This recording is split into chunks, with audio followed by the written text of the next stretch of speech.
पर कहते हैं ततः पृथ्वी आकाश उपासकस्य वसतु वसति निमित्तम कंचनः कंचिद अपि नः प्रत्यचक्षितः वसति अर्थम आगतम न निवार्यत इति अर्थ। कहते हैं जो कोई साधना साधक साधना करता है ऐसे साधक के लिए नियम है प्राय करके जो साधक आता है साधना करने वाला साधक है अपने पास में आने वाले अतिथि का स्वागत सत्कार करें। सामान्य व्यक्ति का भी नियम है मतलब शहर को छोड़ करके शहर वाले में थोड़ा संशय बना रहता है कि नहीं। लेकिन अरे जो नदी किनारे है और गांव वाले हैं वहाँ पर संशय नहीं रहते क्योंकि वहाँ पर हर कोई कम जाते हैं। तो शहर में तो चोर चोर चोर है ना चोर वाले घूमते रहते हैं। नहीं साधन शहर में थोड़ा चोर चोर से घूमते हैं से वहाँ पर संशय है। लेकिन जो जंगली इलाके में जाते हैं मतलब अरे नदी किनारे जाते हैं साधु आश्रम आदि जाते हैं ऐसी जगह पर संशय कम क्योंकि वहाँ पर जैसे भी चोर पहुँचते हैं लेकिन वहाँ पर ऐसी नहीं हो पाता। वहाँ पर प्राय करके अच्छे व्यक्ति पहुँचते हैं नदी किनारे आदि। तो कहते हैं जो इस प्रकार से उपासना करता है तो पृथ्वी आकाश की पृथ्वी अन्न है और आकाश अन्नाद है आकाश अन्नाद है आकाश अन्न है और पृथ्वी अन्नाद है इत्यादि इत्यादि इनकी उपासना करता है पृथ्वी से लेकर के आकाश पर्यंत तक और अन्य सबकी उपासना करता है। ऐसे उपासक का निवास करने के लिए बसती बस निवास धातु है मेरे का।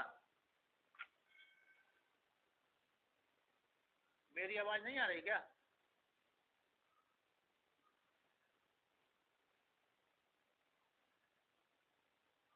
तो हो सकता है रोड रोड रोड के अनुसार आती है। मेरे माइक से आएगी तो हो सकता है रोड बस की है ना ट्रेन मतलब गाड़ी बाड़ी की घंटों आदि।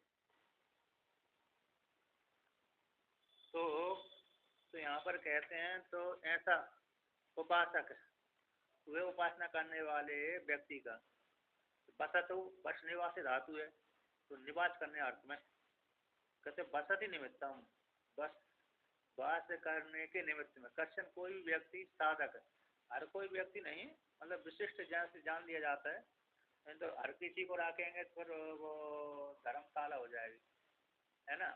तो साधना तो उसकी भागी जाएगी धर्मशाला में कार्य करने लगेगा।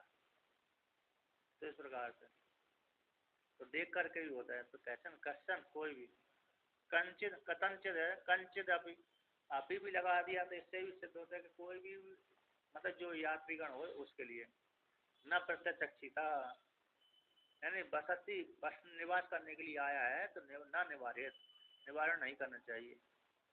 कहते अब यहाँ पर नियम आया कि बास करने को दे दिया तो फिर क्या करना चाहिए कहते बासे च दत्ते अवश्यम ही अस्नम दातव्यम। यदि किसी व्यक्ति ने अपने घर में अतिथि को रोक लिया अतिथि देव हो मान करके हे अतिथि आप देते हैं हमारे घर में की बास दे दिया तो बास के दे दिए जाने पर उसको निश्चित रूप से भोजन कराना चाहिए। यदि भोजन नहीं कराएंगे तो यमराज जी के जैसे यमराज जी नचिकेता के जैसे संवाद है ना उस प्रकार से आ जाएगा। तो कहते हैं अतिथिर ब्राह्मणों गिरहान अग्निर अग्निर वैष्णर वैष्णर अग्निर अतिथो ब्राह्मण गृहान ऐसा ना ये श्रुति है मतलब कौन सी श्रुति है अग्नि देवता ही वैष्णव अग्नि ही ब्राह्मण के रूप में अतिथि बन करके आए है ना ऐसी है। तो ये यमराज जी ने कहा यमराज की पत्नी ने नहीं कहा यमराज की पत्नी ने कहा तो उससे क्या हो जाएगा व्यक्ति को हानि हो जाती। यदि आपने निवास करने के लिए दिया अतिथि का स्वागत सत्कार नहीं किया तो व्यक्ति को हानि होती है उसके क्या होती है दोष हो जाता है। वैश्वनरः प्रविशति अतिथिर ब्राह्मणो गृहान तस्ताम शांतिम कुर्वन्ति हर व्यवसो दकम। और नहीं तो ये नहीं करते हैं तो ये इसने वर्णन किया श्रुति ने आशा प्रतीक्षे संगतम सुनृतहम चेष्टा पूर्ते पुत्र पशुं च सर्वान् एतन् ब्रह्मते पुरुषस्य अल्पमेधसो यस्यानशन बसति ब्राह्मणो गृहे। ये श्रुति है। यदि जिसने निवास आदि के लिए दे दिया, यद्यपि अतिथि रूप जो ब्राह्मण है साक्षात वो अग्नि बन करके आता है, वैश्वानर अग्नि ही ब्राह्मण के रूप में आई। यदि नहीं दिया है तो पुत्र पत्नी धन संपत्ति आदि का क्षय हो जाता है। अतः विशेष रूप से कि अतिथि को भोजन नहीं कराया तो उसके पाप तो वो वहीं छोड़ जाता है अतिथि, और यजमान जिसके घर में रुका उसके पुण्य ले जाता है। अब जिसके पुण्य समाप्त हो गए तो उसके नष्ट हो गए, संपत्ति धन ऐश्वर्य आदि नष्ट हो जाती है। इसलिए जिस किसी को बात करने के लिए जगह दे दिया, घर दे दिया, तो उसको अवश्य रूप से भोजन देना चाहिए। ये नियम है। तस्मात् ययः कया च विदेह येन केनच प्रकारेण बहु अन्नं प्राप्नुयात् बहु अन्न संग्रहम कुर्यात् इत्यर्थः। कहते जो तस्मात् उसी हेतु से यदि जो अतिथि सेवा सत्कार करता है ऐसे व्यक्ति के लिए यह क्या, जिस किसी विधि के द्वारा, तो जिस किसी मतलब व्यापार के माध्यम से, दुकान के माध्यम से, दान आदि के माध्यम से, जैसा भी है, खेती के माध्यम से, तो जिस किसी विद्या से विधि के द्वारा एन कैन प्रकार से बहु अन्न प्राप्त, बहुत से अन्न ग्रहण करना चाहिए। बहु अन्न संग्रह हम कुर्यात्, अपने घर में बहुत से अन्न का संग्रह कर लेना चाहिए, क्योंकि ये अतिथि स्वागत सत्कार करता है। यस्मात् अन्न बंतो विद्वांसो अभ्यगत अन्नार्थिनो आराधि संसिद्धम अस्महि अन्नम इति आचक्षते न नास्ति इति प्रत्याख्यानं कुर्वन्ति तस्मात् च हेतुर् बहु अन्नम प्राप्नुयात् इति पूर्वं संबंधः। तो कहते हैं यस्मात् जिस हेतु से वह अतिथि देव भगवान करके स्वागत सत्कार करता है, इसी हेतु से उसको जिस किसी विधि के द्वारा अन्न ग्रहण करना चाहिए, संग्रह करना चाहिए। इसी हेतु उसी प्रकार से यस्मात् तस्मात् अन्न वाले के, जिसके हमको मालूम पड़ गया का अमुक व्यक्ति इस गांव में अमुक सेठ अथवा अमुक व्यक्ति, अमुक भक्त अथवा अमुक व्यक्ति, सज्जन व्यक्ति यहाँ पर खूब महात्माओं को, ब्राह्मणों को भोजन पानी खिलाते हैं। तो ऐसा सुन करके व्यक्ति उसी के घर में भोजन पाने के लिए चले जाते हैं। जैसे भागवत में भी आया है, तो 10-15 ऋषि अथवा महात्मा गए तो किसी व्यक्तियों ने मजाक कर दिया, मजाकियों ने, कि अमुक व्यक्ति बहुत धनाढ़ है, बहुत अरे सज्जन है, श्रद्धालु है, संतों की सेवा करने वाला है। तो ऐसे व्यक्तियों ने भागवत के अनुसार उन ब्राह्मणों को उसके घर में भेज दिया, जिसके घर में अरे वो दुष्ट था। तो दुष्ट व्यक्ति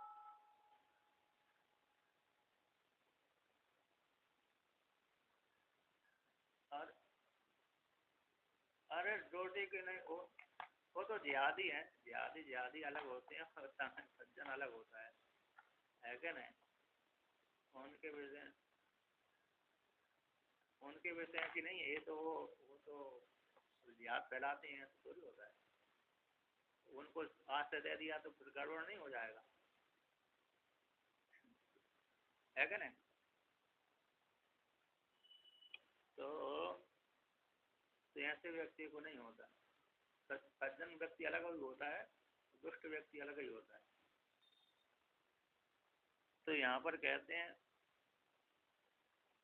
अरे जो कोई भी विद्वान अन्न वाला है, अन्न को देने वाला है, ऐसा विद्वान है विद्वान अभ्यगतान आता, जो उसके पास में जो अभ्यगत आए, अतिथि आए, अन्नार्थी आए, अन्नार्थी के लिए यानी भूखा व्यक्ति आया है। कैसा है? भूखा व्यक्ति आया है। यद्यपि एक जगह आता है, जैसे गुरु नानक जी है, तो गुरु नानक जी विद्वान थे, तो वो उन्होंने लंगर चलाया तो किसी व्यक्ति को उन्होंने शिक्षा दी, जो कोई आए उसको भोजन करा देना चाहिए। तो उसमें से कुछ जो मिलिट्री इन मुसलमान भी जाते थे, उनको ही भोजन करा देता था, और उनको दूसरे व्यक्ति हिंदुओं को तो भोजन कराते थे, उनके तो है ही, हिंदू मुसलमानों को भोजन करा देते। कुछ जो पंजाबियों ने निषेध किया तो भाई हमारे शत्रु हैं, तो क्यों भोजन कराते हो, उनका सभी को अन्न देना चाहिए, ऐसा गुरु महाराज ने कहा है।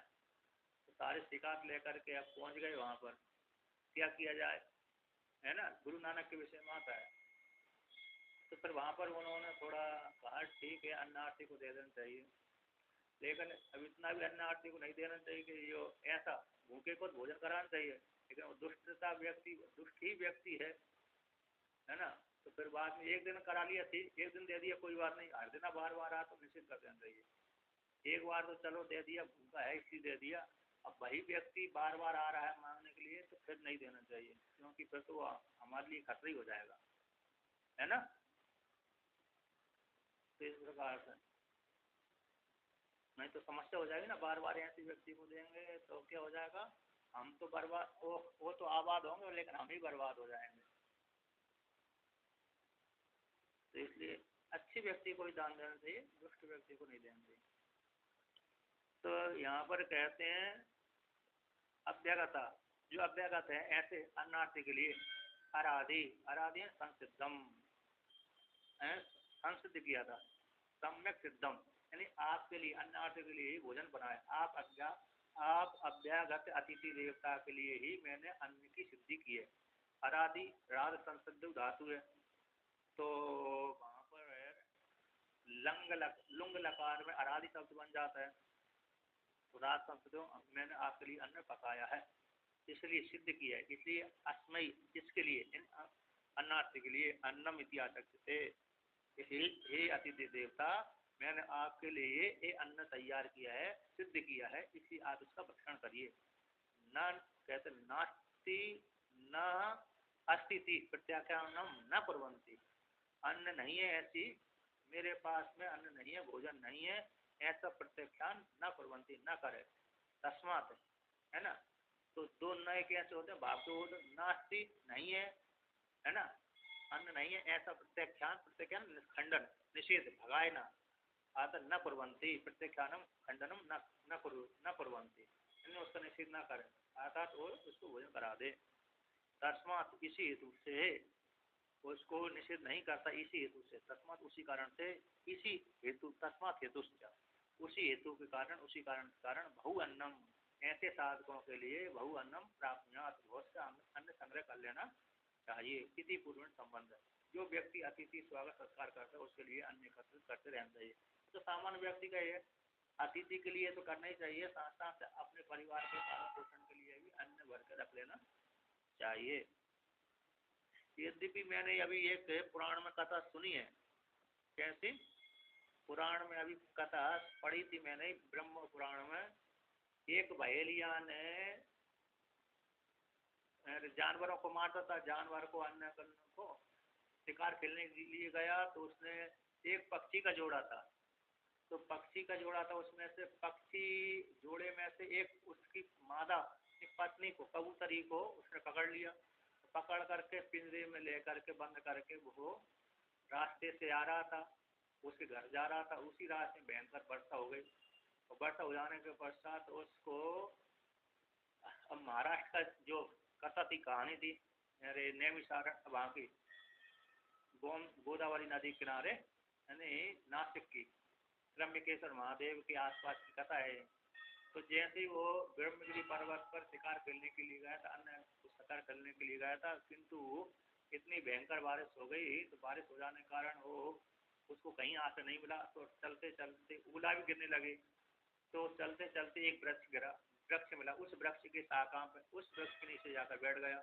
इतनी भयंकर बारिश हो गई कि आगे घर भी नहीं जा पाया, रात्रि भी हो गई, और उसके पक्षी कबूतर कबूतरी रहते थे परिवार के साथ, तो कबूतरी को तो उसने जाल में फंसा लिया था, वो मारा नहीं था, किंतु कबूतर ने देखा कि मेरी पत्नी अभी तक नहीं आई, उनके बिना मैं कैसे रहूंगा, पत्नी के बिना कैसे रहूंगा, बच्चे कैसे रहेंगे इत्यादि विलाप कर रहा था।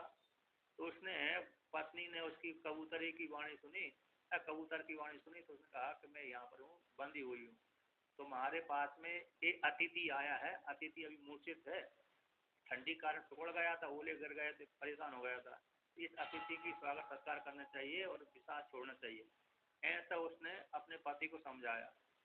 तो पति ने भी कबूतर जो पति ने उसकी वाणी को मान करके, पत्नी की वाणी को स्वीकार करके उसकी स्वागत सत्कार किया, अर्थात अग्नि आदि लेके आया, जलाया, उसका जो ब्याज था ठुकर गया था ठंडी कारण, तो कहीं से कबूतर आग लेके आया, सूखे सूखे पत्ते डाल करके आग जलाई।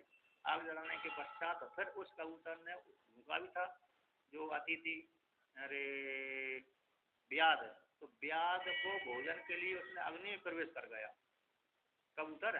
यद्यपि उसकी पत्नी को उसने जाल में फांस लिया था, कबूतर की पत्नी को ब्याद ने जाल में फांस लिया था, फिर भी उसने अतिथि सत्कार करने के लिए अपने शरीर का त्याग कर दिया, अग्नि में गिर गया, गिर कर कहा कि मेरे अन्न को तुम, मेरे शरीर को तुम खा लो, भक्षण कर लो। फिर बाद में तो ऐसे जब उसने देखा तो अतिथि, मतलब इस तात्पर्य कि उसने अपने, यद्यपि शत्रु था, शत्रु होने के पश्चात ही उसने अतिथि धर्म को निर्वाह किया था। फिर बाद में उसकी पत्नी भी आग में जल करके मर गई और दोनों स्वर्ग लोक में चले गए थे। एक कथा ब्रह्म पुराण में आती है, अरे वहाँ पे त्र्यंबकेश्वर के आसपास गोदावरी नदी के महात्म को लेकर के।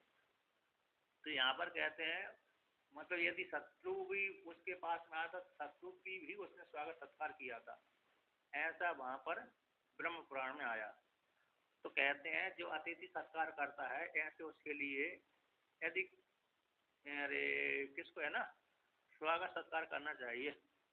मतलब तात्पर्य है कि दुष्ट व्यक्ति को यदि एक बार खिला दिया तो कोई बात नहीं है, बार बार नहीं खिलाना चाहिए, है ना। बार बार खिलाने में अरे थोड़ी समस्या हो जाती है। और सज्जन के लिए तो बार बार अतिथि स्वागत सत्कार करना चाहिए। और अतिथि जो वो होता है कि जिससे कोई स्थिति ना हो, अर्थात बता कर ना आया, तो जो बता करके आता है वो अतिथि नहीं होता। वो तो कौन होता है, रिश्तेदार आदि जो जो भी होता है वो होता है। तो अतिथि वही होता है जिसका ना कुल हो ना गोत्र हो, कुल भी नहीं है, गोत्र भी मालूम नहीं है, अन्य कुछ भी मालूम नहीं है, ऐसा व्यक्ति यदि आ गया तो उसको अतिथि कहते हैं। अज्ञात कुल गोत्रो है ना, अज्ञात कुल गोत्रो होता, अज्ञात से कुल और गोत्र दोनों अज्ञात हैं, उसको अतिथि बोलते हैं। तो यदि वो भोजन के समय मध्याह्न काल में आ गया तो भोजन देना चाहिए, रात्रि के समय आ गया तो विश्राम आदि भोजन दोनों देना चाहिए, ऐसा नियम है। तो कहते हैं ऐसे व्यक्ति के लिए जो स्वागत सत्कार करता है उसके लिए बहुत अन्न का संग्रह कर लेना चाहिए। अपिचा, और भी कहते हैं, अपिचा अन्नदानस्य महात्म्यम उच्यते, अन्नदान के महात्म्य को भी कहते हैं कि जो इस प्रकार से है कि अन्नदान की बड़ी महिमा है। जिसने कई जगह, एक राजा ने तो यज्ञ किया था ब्रह्मगिरी पर्वत पर जाकर, मतलब गोदावरी के किनारे जाकर के, उसने राजा का, राजा होने के पश्चात कश्यप ऋषि को उसने पूरी पृथ्वी का दान किया। तो जैसे ही दान कर रहा था उस काल में आकाशवाणी ने कहा कि राजन तुम पृथ्वी का दान मत करो, किंतु तुम इन सबको अन्नदान करो, अन्नदान से बढ़कर कोई बड़ा दान नहीं होता। ऐसे अन्नदान की वहां पर महिमा गाई गई है। तो राजा ने आकाशवाणी सुन करके अन्नदान किया, इसलिए अन्नदान का भी महत्व बहुत बड़ा हुआ है। कहते हैं अब अन्नदान के फल को कहते हैं यथा, कहते यथ, हाँ, तो अन्नदान का भी विशेष महिमा है, सारे दानों की महिमा है। जैसे जिस दान की महिमा वर्णन करते हैं वो दान श्रेष्ठ होता है। जैसे विद्यादान भी बहुत बड़ा है, कन्यादान भी बहुत बड़ा है, अन्नदान भी बहुत बड़े है, अन्नदान भी, और जो स्वर्णदान है, गोदान है, सारे दान अपनी अपनी जगह सबसे श्रेष्ठ ही होते हैं। तो अन्नदान, क्योंकि अन्नदान इसलिए महात्मा कह रही, अन्य यदि किसी की सोना चांदी है, सारे सभी की बात में सोना चांदी है, किंतु अन्न नहीं है तो अन्न के बिना व्यक्ति मर जाता है। अन्न के द्वारा ही व्यक्ति जीव प्राणों को धारण करता है, अन्न और जल के द्वारा, इसलिए अन्न और जल श्रेष्ठ होते हैं। हजारों करोड़ों संपत्ति और अन्न न हो तो व्यक्ति मर जाएगा, इसलिए अन्नदान की महिमा है। तो कहते हैं अन्नदान का महत्व भी उच्च से कहा गया है। यथा, कहते हैं यथा यथ कालम पृच्छन्ति अन्नम तथा तत्कालम हेव प्रतिउपे नमते, कहते यथा, यथा जिस प्रकार से जिस काल में पृच्छति अन्नम, अन्न को देता है दूसरा व्यक्ति, दूसरे व्यक्ति को देता है, जिस काल में देता है तथा उसी काल में तत्कालम ही है अन्न को प्रति उपनमते प्राप्त होती है। अर्थात वह भी दूसरी तरफ से, जैसे इधर अन्नदान किया उधर से भगवान उसकी ऐसी व्यवस्था करते हैं कि उसके पास में अन्न पहुंचा देते हैं। यानी योग क्षेम भवाम्यम, भगवान स्वयं गीता में कहते हैं कि योग क्षेम का बयान मैं करता हूँ। जिस व्यक्ति ने ऐसे व्यक्ति ने स्वागत सत्कार आदि किया है तो उसकी व्यवस्था भगवान करते रहते हैं। तो यद कालम पृच्छति अन्नम, जिस काल में जो अन्न दे देता है, तथा उसी प्रकार से तत्कालम प्रति उपनमत कार्य प्राप्त होती, तो उसको अन्न की प्राप्ति हो जाती है। अतः या तो साक्षात हो जाती है अथवा अरे भगवान उसकी व्यवस्था ऐसे कर देते हैं तो आ जाता है उसके पास में अदृष्ट बन करके। तो महात्म में तो हो ही जाता है, अन्नदान जैसी भोजन कराया उसका पुण्य तुरंत ही प्राप्त हो जाता है, बैंक के बैलेंस में जुड़ जाता है। तो अब आगे कहते हैं कथम इति हितधा, तो कथम इति हितधा अन्न का महत्तम कैसा है कि भाई आपने कहा जिस काल में आप अन्न देते हैं उसी काल में अन्न की प्राप्ति हो जाती है, कि आपने कैसे कह दिया अन्न के महत्तम। तो अन्न के महत्तम को वर्णन करते हैं, तो इस प्रकार का महत्तम है, इस प्रकार से वो प्राप्त हो जाता है। जैसे एतद् वेहि अन्नम मुक्तो मुख्य प्रथमे वैसी मुख्य व वृत्तिः पूजः तरहम पूजः पुरःतरम अभ्यागता है अन्नार्थिन है राद्धम संसिद्धम पृच्छति इति वाक्येगा। ये अन्न के महत्तम को कहते हैं। यहाँ पर वर्णन किया कि अन्नदान से महत्तम उचित, अन्नदान के महत्तम को भी कहा जाता है, कहते हैं। तो जो जिस काल में देता है ना उसी काल में उसको अन्न की प्राप्ति हो जाती है। ये न्याय किया है ना, यद कृत्य करता हूँ तदनिर्दिष्टम, जो कृतक होता है वो अनित होता है, इसी ये न्याय है, व्याप्ति है। उसी प्रकार से जो जिस काल में अन्न देता है उसी काल में उसी प्रकार उसी काल में अन्न की प्राप्ति होती है। मतलब तात्पर्य क्या है कि जो अपने पास में अन्न जो है अन्न को मुख्यतः प्रथम वैसी, यदि कोई भी अभ्यागत व्यक्ति आ गया है तो अभ्यागत व्यक्ति के लिए मुख्य वृत्ति के द्वारा पूजा पुरस्सरम, पूजा पूर्वक आदर पूर्वक उस व्यक्ति को बुला करके बैठा करके हे अतिथि देवता, मैंने आपके लिए अन्नार्थी के लिए ऐसे अतिथि देवता के लिए राद्धम संसिद्धम, मैंने आपके लिए अन्न पकाया है, सिद्ध किया है। अन्न कैसे किया है? संसिद्ध, सिद्ध किया है। इस प्रकार से पृच्छति दे देता है। तो जिस पहली अवस्था में आते हुए व्यक्ति को आइए अंधे का कामुक व्यक्ति महात्मा आ गया अथवा ब्राह्मण आ गया अथवा कोई गरीब आदि आ गया है ना, तो ऐसे व्यक्ति को देख करके आइए प्रभु जी आइए, आपके स्वागत सत्कार है, आइए भोजन के 12 बजे थे, भोजन करिए, बैठिए, हाथ धोइए, पैर धोइए, है ना। तो अर्घपात आदि तो आजकल बंद हो गए, तो अर्घपात के स्थान बोले थे नल लगा हुआ है यहाँ पर, हाथ पैर धो लीजिए, है ना। तो हाथ पैर धोकर के बैठी भोजन कराता हूँ मैं। तो ये प्रथम वृत्ति हो गई, मुख्य वृत्ति।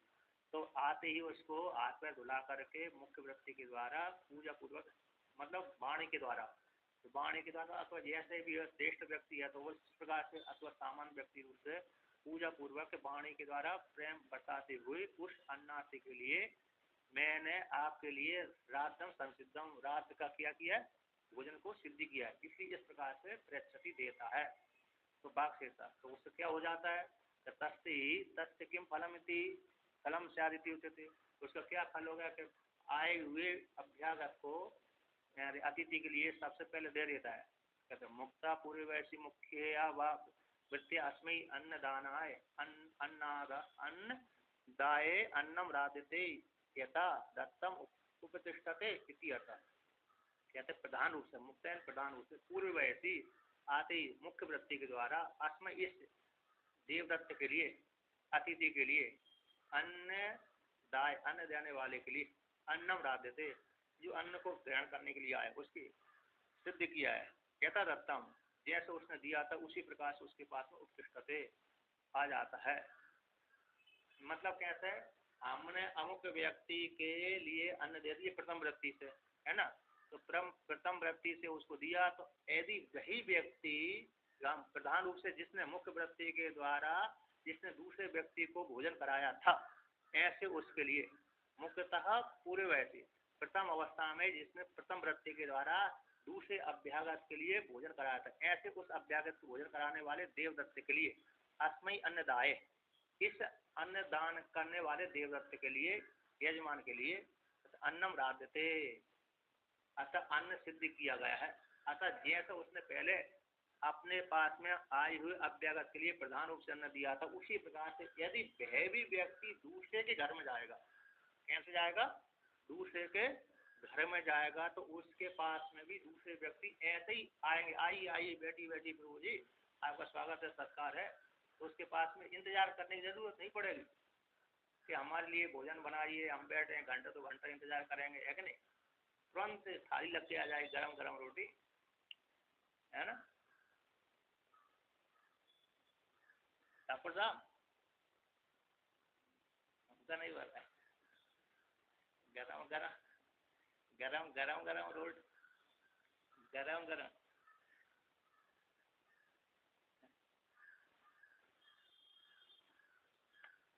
है, गरम गरम रोटी जैसी तवा पर रोटी सिकी, तवा पर खिली और सीधा थाली में आई, ऐसी आ जाएगी। तो कहते हैं ऐसा वो जिसने प्रथम वृत्ति से दूसरे को देता है, तो वह भी किसी दूसरे के घर में जाता है, कहीं भी जाता है, तो भगवान उसकी ऐसी व्यवस्था करते हैं कि प्रथम वृत्ति से उसके पास में आता है, उसको इंतजार करने की जरूरत नहीं रहती। एक प्रथम उदाहरण हो गया। अब दूसरा उदाहरण देते हैं। एवं मध्य तो मध्य में वैसी मध्य न उपचारण। जो व्यक्ति हमारे पास में अतिथि आ गया, आइए बैठिए, घंटा 2 घंटा लगेंगे, थोड़े भोजन बनेंगे, आप बैठ जाइए, है ना।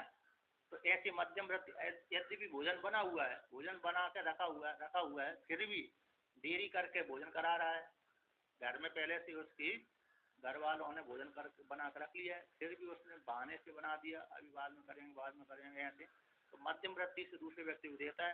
तो वह भी व्यक्ति जब दूसरे के घर में जाता है तो कहीं भी जाता है, तो उसको भी मध्यम वृत्ति से भोजन की प्राप्ति होती है।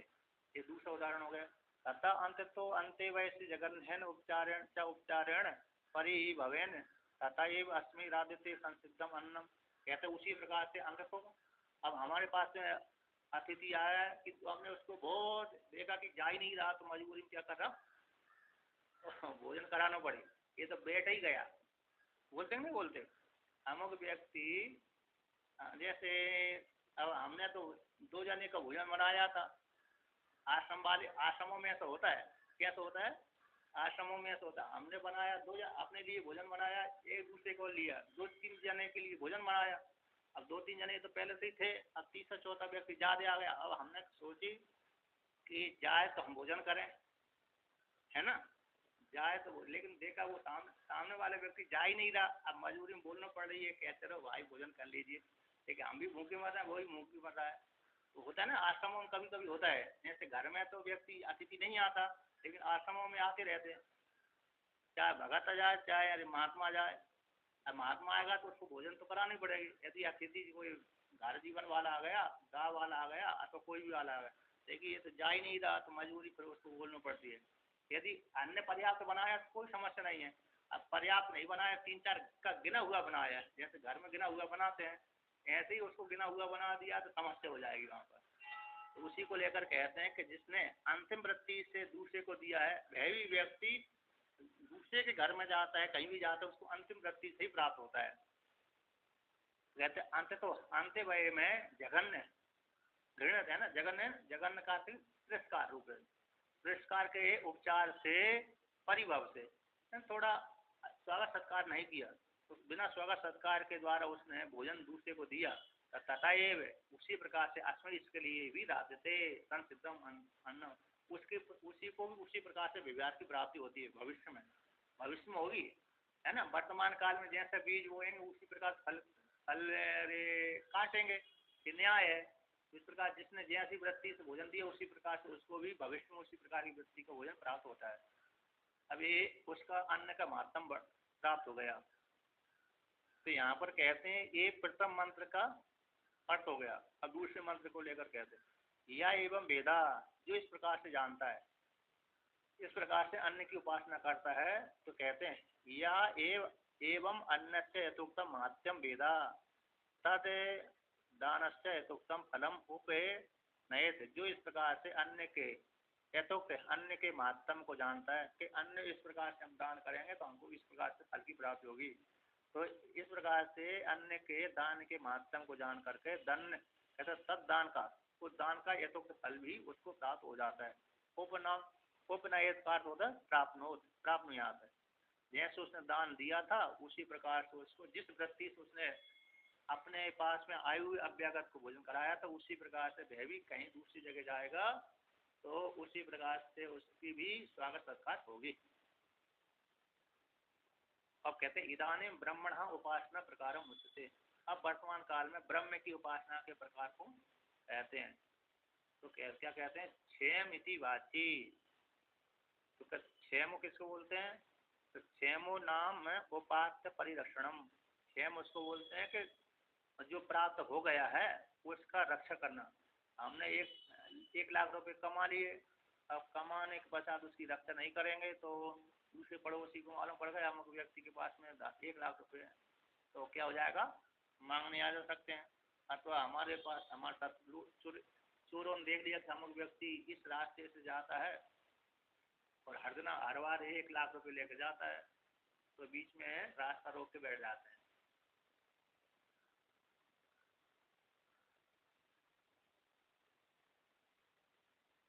जन्म दुक्कम जरा दुक्कम, एक श्रुति है, जन्म दुक्कम जरा दुक्कम जन्म दुक्कम जरा दुक्कम जाया दुक्कम पुनः पुनः अंत काले महादुक्कम तस्मा जागरी जागरी, ऐसी एक श्रुति है। रक्षा करने में भी दुख है, जन्म दुक्कम जरा दुक्कम, धन संग्रह करने में भी दुक्कम, धन रक्षा करने में दुक्कम। धन का संग्रह करेंगे तब भी दुख की प्राप्ति होगी और रक्षा करने में भी दुख होगा, और अंत काल में तो महादुक्कम, अंत काल में तो महान दुख की प्राप्ति होती है। तस्मा जागरी जागरी पूरी श्रुति है, इस प्रकार कहते हैं। तो जब क्षेम है मतलब जो हमने प्राप्त कर लिया उसकी रक्षा करना। कहते क्षेम रूप से परमात्मा की उपासना करते। ब्रह्म में वाची, ब्रह्म है वाणी में, वाची है वाणी में, शब्द एक वचन वाणी में क्षेम रूप में प्रतिष्ठिता, प्रतिष्ठितम इति उपास्य। ब्रह्म वाणी में क्षेम रूप से प्रतिष्ठित है, अर्थात ब्रह्म ही क्षेम है ना। ब्रह्म कैसा है? क्षेम है, तो वाणी में क्षेम रूप से प्रतिष्ठित हो जाता है, यानी ब्रह्म ही रक्षा करता है। इस प्रकार से उपासना करना चाहिए। ब्रह्म कैसे? वाणी में क्षेम रूप से प्रतिष्ठित है। इस प्रकार से क्या हो गया? वह क्षेम ब्रह्म है और वाणी में प्रतिष्ठित है, तो वाणी में क्षेम रूप से ब्रह्म की उपासना करना चाहिए।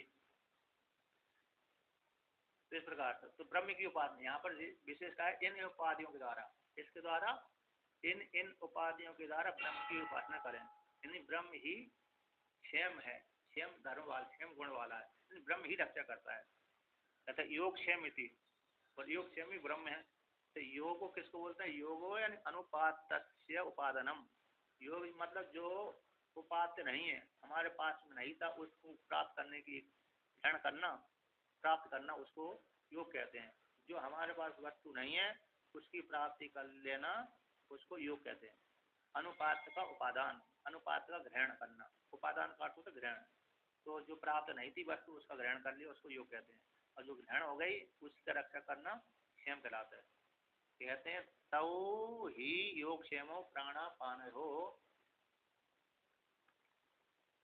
ततो ततोर भवतो यद्यपि तथापि न प्राणापान निमित्तौ एव किम तरी ब्रह्म निमित्तौ। कहते हैं ये दोनों योग क्षेम प्राण और अपान के होते हुए ही होते हैं।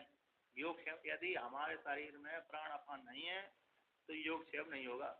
जिस मुर्दे के शरीर में प्राण और अपान नहीं होते तो योग क्षेम भी नहीं होता।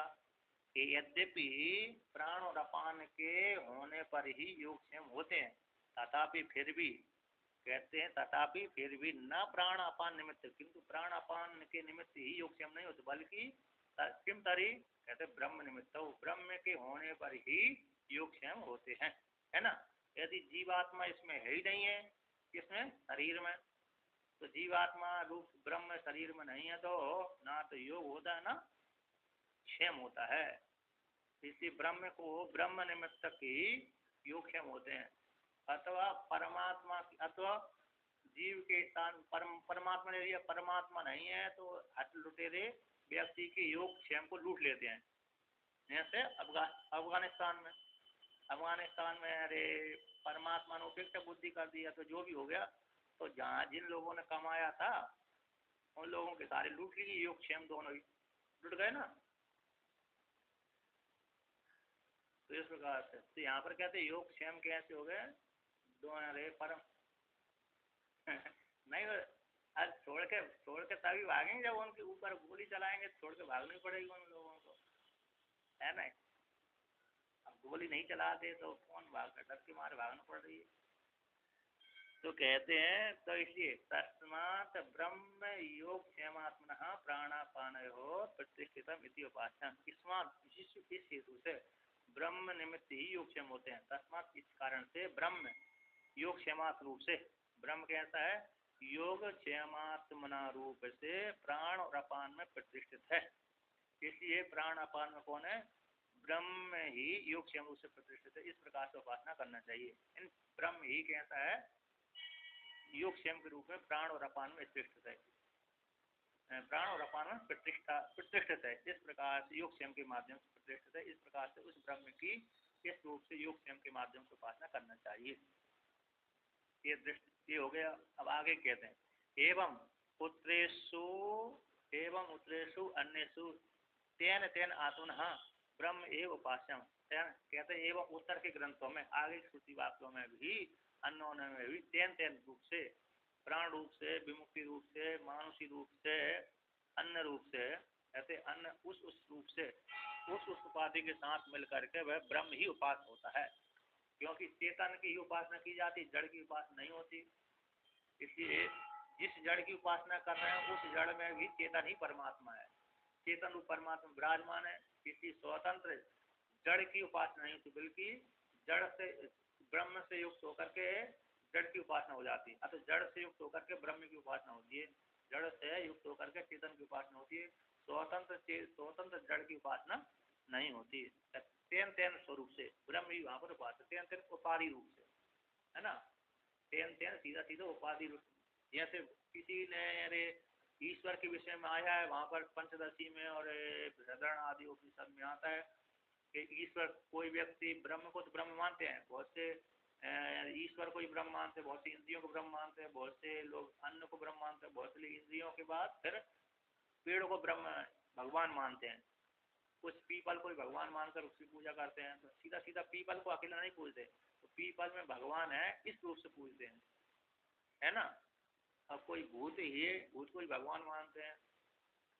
तो इस प्रकार से ज्यादातर व्यक्ति आजकल भूत पूजने लगे, पूजते हैं नहीं पूजते।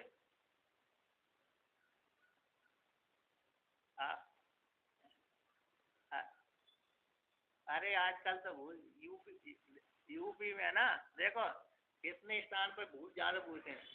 यूपी में, अरे हरियाणा में, राजस्थान में थोड़े कम है, पंजाब आदि में, इधर अरे बिहार में ये बहुत भूत पूजते हैं। मतलब कहाँ जाते हैं, उसको मजारों में मत्था टेकते हैं ना, इधर बहुत लोग भूत ही तो है। तो इस प्रकार से जो इधर ज्यादा होता है, तो उधर तो नहीं है, एमपी आदि में भी है लेकिन कम है। तो कहते हैं, तो आगे वर्णन करते हैं, तेन तेन रूप से ब्रह्म ही वहां पर उपास है। ठीक है, कर्मणो ब्रह्म निर्वर्तित्वात् हस्तयो कर्मात्मनः ब्रह्म प्रतिष्ठितम इति भाष्यम। कहते कर्म का, है ना, कर्म से कैसे ब्रह्म निर्वर्तित्वात्, ब्रह्म का निष्पन्न होता है, कर्म के द्वारा ब्रह्म की प्राप्ति होती है ना। शुभ कर्मों के माध्यम से, अंतःकरण शुद्धि के माध्यम से ब्रह्म की प्राप्ति हो जाती है। अब कहते कर्मों के द्वारा ब्रह्म मतलब वेद भी है, और सामान्य रूप ब्रह्म ईश्वर आदि की निर्वर्तन हो जाता है कर्म के माध्यम से। तो कर्म किसके माध्यम से होते हैं, तो कर्म हाथ के द्वारा होते हैं। कहते हस्तयो, दोनों हाथों में कर्मात्मना ब्रह्म प्रतिष्ठितम, दोनों हाथों में कर्मात्मना रूप से, कर्म स्वरूप से, आत्मना बोलते हैं, आत्मा बोलते हैं स्वरूप है, तो कर्म स्वरूप से ब्रह्म ही उन हाथों में प्रतिष्ठित है। यानी ब्रह्म ही कर्म रूप से हाथों में प्रतिष्ठित होकर ब्रह्म ही यहाँ पर उपास्य है। यानी कर्म के माध्यम से ब्रह्म की निष्पत्ति होने से, कर्मों के द्वारा ब्रह्म की निष्पत्ति होने से, इसलिए वह कर्म हाथों में प्रतिष्ठित है, इसलिए हाथों में ही ब्रह्म ही प्रतिष्ठित है। तो कर्म के द्वारा ब्रह्म की, हाथों में ब्रह्म की प्रतिष्ठा होती है। इस प्रकार से ब्रह्म ही पूजनीय उपास्य है, ऐसी आराधना करना चाहिए, ब्रह्म की कर्म रूप से उपासना करना चाहिए, वो हाथों में प्रतिष्ठित है। और गति रीति पादय हो, कहते गति है ना पादय, गति किसमें होती, पादों में होती है ना। और वह भी गति रूप से ब्रह्म ही पैरों में प्रतिष्ठित है। यदि पैर नहीं चलने, पैर आगे पीछे नहीं करेंगे तो गमन नहीं होगा। और गति में कौन प्रतिष्ठित है, गति रूप से ब्रह्म ही प्रतिष्ठित है। यदि ब्रह्म नहीं है तो फिर पैर आदि भी कार्य नहीं करते। इसलिए गति रूप से ब्रह्म ही पैरों में प्रतिष्ठित है। और विमुक्ति पायो, विमुक्ति रूप से पायु में, पायु इंद्रिय में ब्रह्म प्रतिष्ठित है। तो कहते इति एता, इस प्रकार से मनुष्येषु भव मानुष्य समाध्या, इतनी मानुषी विद्या है, शरीर संबंध आध्यात्मिक विद्या है। कौन सी है, आध्यात्मिक, शरीर को लेकर के हुई है ना, तो शरीर को लेकर के मनुष्यों में होने वाली जो मानुषी समाज्ञा कहलाती है। समाज्ञा उक्ता, समाज्ञा कही गई है, इसको वर्णन करते मानुषी विद्या कहलाती है। इस प्रकार से शरीर में ब्रह्म को घटा करके ब्रह्म की उपासना करना चाहिए। तत्त इंद्रियों में, तत् इंद्रियों में ब्रह्म का आरोप करके वह तत्त इंद्रियों परमात्मा रूप ब्रह्म ही बैठा हुआ है, प्रतिष्ठित है। इस प्रकार से जान करके उपासना करना चाहिए। जैसे भगवान ने कृष्ण भगवान ने गीता का है, ब्रह्मार्पणम ब्रह्म हविर ब्रह्मांडम ब्रह्मणाहुतम ब्रह्म तेन गंतव्यम ब्रह्म कर्म समाधिना, है ना। तो ब्रह्म के लिए हवन करना चाहिए, ब्रह्म ही खाता है, ब्रह्म को देना चाहिए, ब्रह्म ही कर्म यज्ञ सारे कुछ कैसे ब्रह्म ही है, ब्रह्म ही अर्पण कर रहा, ब्रह्म ही चमच से डाली जा, अग्नि भी ब्रह्म है, और जिस चमच से डाली जा रही वही ब्रह्म है, जो डल रही है आहुति वही ब्रह्म है, डालने वाला भी ब्रह्म है, और खाने वाला भी ब्रह्म है, सब कुछ ब्रह्म ही है, देने वाला भी सारा ब्रह्म है। इस प्रकार से वहां पर ब्रह्म स्वरूप चिंतन किया गया। उसी प्रकार से तत्त उपाधि में, शरीर रूप उपाधि में ब्रह्म ही प्रतिष्ठित है। इस प्रकार से जानना चाहिए। कहते आध्यात्मिक आध्यात्मिक समाज्ञा ज्ञानानि विज्ञानानि उपासनानि इत्यर्थ। अध्यात्म शरीर अधिकृत वर्तते थी, अध्यात्म शरीर में अधिकृत करके जो रहता है उसको आध्यात्म, शरीर संबंधी। तो शरीर संबंधी समाज्ञा ज्ञान, शरीर संबंधी ज्ञान है विज्ञान उपासना। ये इस प्रकार शरीर में ही ब्रह्म को आरोप करके तत्त उपाधियों, तत्त इंद्रियों में, तत्त उपाधियों में ब्रह्म का आरोप करके ब्रह्म का ही इस प्रकार से उपाधियों से करके चिंतन करना चाहिए। उपासना नहीं है, शरीर संबंधी ब्रह्म की उपासना है, शरीर में आरोप करके। ये आध्यात्मिक उपासना हो गई, शरीर में ब्रह्म की उपासना करना। अब अधिदेवत की उपासना है ना। तो आगे कहते हैं अतः, इसके अनंतर आध्यात्मिक विद्या के अनंतर, शरीर में ब्रह्म का आरोप करके ब्रह्म की उपासना कथन करने के अनंतर अब अधिदेवत में ब्रह्म की उपासना वर्णन करते हैं। कहते ये शरीर में घट गया ब्रह्म, अब अधिदेवत में ब्रह्म घटा देते हैं, दोनों ब्रह्म एक कर देते हैं। कहते हैं देव्यो देवेशु भव समाज्ञ उच्चिन्ते। देवी यानी देवता संबंधी, देवताओं में होने वाली समाज्ञा, समाज्ञा यानी विज्ञान, विज्ञान यानी उपासना। समाज्ञा का अर्थ किया था ज्ञानानि, ज्ञान का अर्थ किया विज्ञान, विज्ञान का अर्थ थी उपासना। तो देवता संबंधी उपासना है ना। तो वो उसमें भी ब्रह्म ही प्रतिष्ठित है। जैसे शरीर में ब्रह्म प्रतिष्ठित था, उसी प्रकार से देवताओं में भी, देवी संपत्ति में ब्रह्म ही प्रतिष्ठित है। वहां पर इस दृष्टि से ब्रह्म की उपासना करना चाहिए। कहते तृप्ति वृष्टौ, कहते तृप्ति में ब्रह्म प्रतिष्ठित है। वो तृप्ति वृष्टि से होती है, तो तृप्ति वृष्टि में प्रतिष्ठित होता है। कहते उसी का विवरण करते हैं। वृष्टिर अन्नादि द्वारेण तृप्ति हेतुत्वात् ब्रह्म एव तृप्ति आत्मा वृष्टौ व्यवस्थितम इति उपास्यम। कहते वृष्टि से अन्न की उत्पत्ति होती है, वृष्टि से अन्नादि के द्वारा तृप्ति में हेतु कहा गया है। तृप्ति में हेतु होने से, यदि वर्षा नहीं हुई तो जल, वर्षा न होने के कारण अन्न पैदा नहीं होगा, अन्न पैदा नहीं होगा तो व्यक्ति के मुख में नहीं, पेट में नहीं जाएगा, पेट में नहीं गया तो व्यक्ति को तृप्ति नहीं होगी। इसलिए वृष्टि होती है तो अन्न पैदा होता है, अन्न पैदा होता है फिर उस अन्न, जिस अन्न को भक्षण करता है जीव, उसको आनंद की प्राप्ति होती है। तो वह वृष्टि अन्न की उत्पत्ति के माध्यम से आनंद की प्राप्ति कराने वाला होता है। इसलिए तृप्ति रूप से ब्रह्म ही यहाँ पर तृप्ति रूप से, क्योंकि जो तृप्ति होती है आनंद होता है वो ब्रह्म का ही स्वरूप है, इसलिए ब्रह्म ही तृप्ति रूप से वृष्टि में व्यवस्थित है। इस प्रकार से जानना चाहिए। अतः ब्रह्म ही बरस रहा है, वृष्टि में ब्रह्म ही बरसता है, तृप्ति रूप से बरस रहा है। इस प्रकार से जानना चाहिए, ब्रह्म को उपासना करना चाहिए। तथा अन्येषु तेन तेन आत्मना ब्रह्म एव उपासना, इसलिए तत्त उपाधियों में, तत्त उपाधियों में ब्रह्म ही प्रतिष्ठित है, और तत्त उपाधि ब्रह्म प्रतिष्ठित होकर के उस स्वरूप से ब्रह्म ही उस उपाधि में स्थित होकर के उपास्य, ब्रह्म ही उपास्य है। ये कार्य के द्वारा निर्धारण किया है।